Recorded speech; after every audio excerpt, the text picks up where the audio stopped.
जी जनाब, ये क्वेश्चन देखते हैं। Farhan borrowed ₹100,000 for 1 year. उसने कितने पैसे बोरो किए हैं? जो पैसे उसने बोरो किए होते हैं, that amount is called the principal amount और the present value of the amount जो कि आपके पास है, और उसने 1 साल के लिए ली है, तो time is equal to 1 year, और रेट जो है वो 12% है, और कंपाउंडिंग जो है वो मंथली है, यानी कि एन भी 12 है। तो एक ही लाइन से हमें बहुत सारी बातें पता चली कि फरहान भाई ने पैसे लोन पे लिए, 1 लाख रुपया अमाउंट थी, वो उसकी प्रेजेंट वैल्यू बन जाएगी, क्योंकि लोन जो होता है, जो भी लोन की अमाउंट होती है वो प्रेजेंट वैल्यू ही होती है। ठीक है जी, 12% उसके ऊपर इंटरेस्ट पड़ेगा और 12% compound monthly. The loan is to be paid in equal monthly instalments. Equal monthly instalments का मतलब ये हो गया कि दिस इज एन एन्युटी, और एन्युटी के केस में ये एन्युटी ऑर्डिनरी है, क्योंकि उसने ये नहीं कहा कि ये एन्युटी ड्यू है। इसका मतलब ये है कि वो हर महीने पे करेगा R, which is your periodic payment. उसने पूछा है कि ईच इंस्टॉलमेंट पता करें आर कितनी है। सिंपल सवाल है, आपको पता है कि present value of annuity ordinary का फार्मूला होता है जी R into 1 minus 1 plus R is to part T, और फिर उसके बाद 1 over R, right. This was the formula. Time जो है वो माइनस में होता है। ठीक है जी, ओके। हमें आर नहीं पता, हमें पी पता है कितना है जी, 100,000 है। 100,000, we don't know r, but we know 1 plus, we know the rate is 12%, so 0.12 divided by 12, we know the time is 1 year, multiply by 12, ठीक है जी, divided by 0.12 over 12। तो यहाँ से अगर आप r निकालेंगे तो your r will be equal to 8,884.88 will be the answer, so your correct answer is option A। ठीक है जी, और आप निकाल सकते हैं यहाँ से, that is a simple calculation. उसने क्या, calculate the principal repayment included in the first instalment. जब आप पहली इंस्टॉलमेंट पे करते हैं तो उस वक्त आप उसमें कितना प्रिंसिपल अमाउंट पे करते हैं। सही है। अच्छा, आपको पता है कि जब भी कभी हम लोग पेमेंट करना शुरू करते हैं तो जो पहली पेमेंट होती है, हर पेमेंट के अंदर 2 चीजें होती हैं। एक होता है प्रिंसिपल अमाउंट जो कि आप वापस कर रहे होते हैं, और एक होता है उसमें इंटरेस्ट का पोर्शन जो कि आप इसको पे कर रहे होते हैं। तो 8,884 रुपए जो है ये 2 पार्ट्स में डिवाइड होते हैं। ठीक है जी, एक इसमें प्रिंसिपल अमाउंट होती है, एक इसमें इंटरेस्ट की अमाउंट होती है, यानी कि 8,884 रुपए इन दोनों को ऐड करके बनता है। तो कभी भी इंटरेस्ट जो है वो 8,884 से बड़ा नहीं हो सकता। सही है।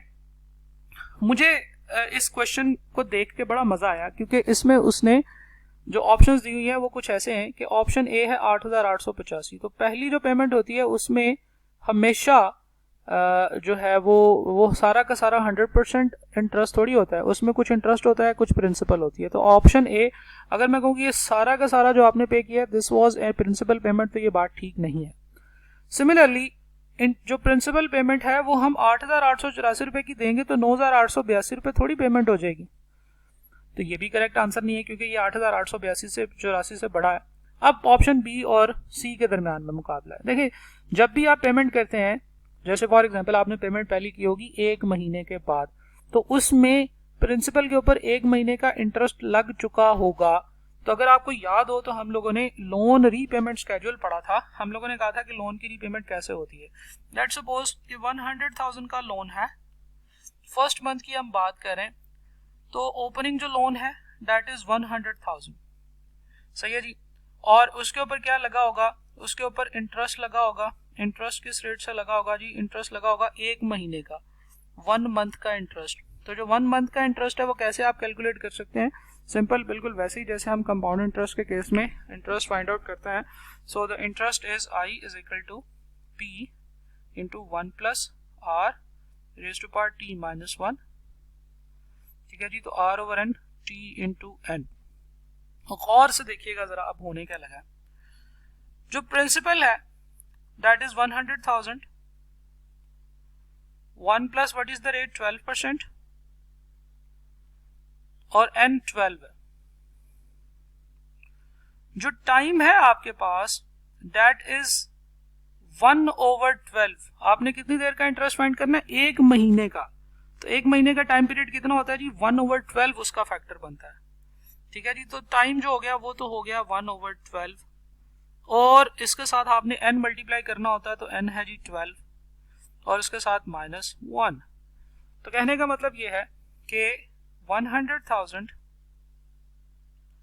इंटू 1 प्लस ये 0.1 बनता है, तो ये 1.01 हो गया, रेज टू पावर 1, तो वो 1 ही होगा, -1, यानी कि हम लोग मल्टीप्लाई कर रहे हैं 100,000 को 0.1 से 0.01 से, तो 100,000 multiply by 0.01 is equal to 1000। तो पहले साल का जो पहले महीने का जो इंटरेस्ट है वो 1000 रुपये। तो जो पहली पेमेंट आपने की थी उसमें पहले महीने का इंटरेस्ट होगा 1000 रुपये और प्रिंसिपल अमाउंट जो उसमें शामिल होगी वो फिर होगी 7,884 रुपये या 7,885 रुपये। ठीक है जी, क्यों? क्योंकि टोटल वो 8,884 रुपये, 8,884 रुपीज।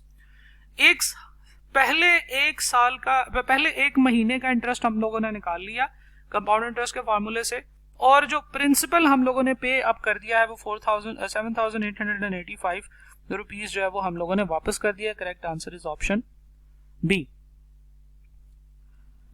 अब फर्ज करें कि वो आपको कहता है कि बताएं कि 3 पेमेंट्स के बाद प्रिंसिपल पेमेंट कितना रह गया है। वो ये सवाल नहीं पूछ रहा यहां पे आपसे, मैं आपसे पूछ रहा हूं कि मुझे बताएं कि what is the principal outstanding at the end of third instalment. 3 instalments pay करने के बाद आपका प्रिंसिपल अमाउंट कितनी रह गई है। तो उसके लिए हम लोगों ने फॉर्मूला पढ़ा था कि जितनी रिमेनिंग इंस्टॉलमेंट्स रह गई हैं उन सब इंस्टॉलमेंट्स की प्रेजेंट वैल्यू फाइंड आउट कर लें। लेट्स सपोज कि मैं आपको कहता हूं this is a new question, उस ऊपर वाले क्वेश्चन की तरफ वापस चलते हैं अभी, लेकिन ये क्वेश्चन जो है वो ये है कि प्रिंसिपल कितना रह गया है, कितना प्रिंसिपल यानी कि कितना लोन आउटस्टैंडिंग रह गया है, principal outstanding after third payment. 3 payments करने के बाद आपके पास कितना प्रिंसिपल आउटस्टैंडिंग रह गया है। तो this is equal to present value of remaining payments. ठीक है जी, तो जब भी कभी आपको ड्यूरिंग द टाइम पीरियड वो आपसे पूछता है कि बताएं कितना प्रिंसिपल आउटस्टैंडिंग रह गया है, तो आप ये कैलकुलेट करें कि रिमेनिंग कितनी आउटस्टैंडिंग इंस्टॉलमेंट्स रह गई हैं, उन सारे इंस्टॉलमेंट्स की प्रेजेंट वैल्यू फाइंड आउट कर लें उसी फार्मूले से जिस फार्मूले से आप प्रेजेंट वैल्यू फाइंड आउट करते होते हैं। तो present value is equal to R into 1 minus 1 plus R S to power minus T divided by R. तो आर जनाब आपके पास कितना चल रहा है, प्रिंसिपल जो आपकी पीरियोडिक पेमेंट है 8,884 पे 8,884 1 minus 1 plus what is the rate 0.12 divided by 12। Time जो है वो आपका कितना है, टाइम है आपका, जरा गौर से सुन लीजिएगा क्योंकि ईयरली मंथली पेमेंट्स हो रही हैं तो 7 महीने रह गए हैं, तो टाइम भी फिर 7/12 होगा मल्टीप्लाई बाय 12, क्योंकि हम लोग r ओवर n और t इंटू n करते होते हैं, divided by r over n which is 0.12 over 12। तो हमारे पास इसकी जो प्रेजेंट वैल्यू बनेगी that will be equal to 59,780। तो 59,780 is the principal amount which is still outstanding after the payment of third instalment. ठीक है जी, थर्ड इंस्टॉलमेंट के बाद 7 नहीं, हमारी 9 पेमेंट्स रह जाएंगी, 3 हो जाएंगी, तो ये कुछ और होगा, इसका आंसर होगा जी 76,109। सही है। चलें, ये तो था कि प्रिंसिपल आउटस्टैंडिंग अगर आपने फाइंड आउट करना है तो कैसे करेंगे। आगे चलते हैं, तीसरी चीज की तरफ चलते हैं। Find the total interest paid during the year, पूरे टाइम पीरियड में, क्योंकि एसेट का जो उसका टाइम पीरियड है वो पूरा 1 साल है, एन्युटी का टाइम पीरियड, तो पूरे 1 साल में आपने कितना इंटरेस्ट पे किया होगा। पूरे 1 साल में आपने जो एक्स्ट्रा पेमेंट की है वो आपने इंटरेस्ट पे किया होगा। आपने देना था 1 लाख रुपया, लेकिन आपने दे दी 8,884 रुपए की 12 इंस्टॉलमेंट्स। तो आपको पता है कि हमारा इंटरेस्ट का फॉर्मूला होता है I is equal to NRT minus P। अगर हमें P दिया हो तो NRT माइनस P होता है, और अगर हमें S दिया हो तो S माइनस NRT हमारा फॉर्मूला होता है। खैर, हम लोग यहाँ पे चलते हैं, देखते हैं कि क्या हो रहा है। N है 12, रेट है जो हमारा कैपिटल आ रहा है दैट इज 8884, टाइम है 1 ईयर, माइनस करना है आपने इसमें से 100,000, तो 8884 अगर आप करेंगे 12 से मल्टीप्लाई तो ये this will be equal to 106608, इसमें से मैं माइनस करूंगा 100,000 तो ये बन जाएगा 6,608 रुपीज।